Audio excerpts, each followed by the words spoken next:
Президент Садыр Жапаров подписал указ о повышении зарплат военнослужащим и сотрудникам правоохранительных органов после вооруженного столкновения, произошедшего 14 и 17 сентября на кыргызско-таджикской границе в Баткенской области.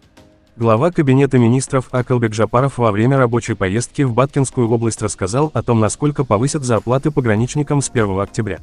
Ранее президент подписал указ о повышении надбавок за службу военнослужащим и сотрудникам правоохранительных органов. Жапаров напомнил, что с 1 октября власти повысят зарплаты военнослужащим, в том числе пограничникам. По его словам, сержант-контрактник, который получал 16 тысяч сомов, после повышения будет получать 32 тысячи сомов.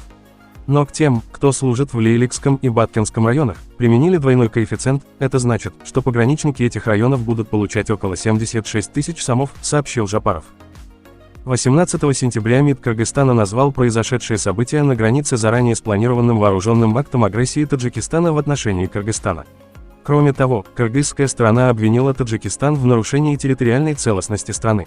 Садыр Жапаров, выступая 20 сентября на 77-й сессии Генассамблеи ООН, заявил, что у Кыргызстана есть задокументированные доказательства противоправных и вероломных действий таджикской стороны за все прошедшие годы и за последние дни.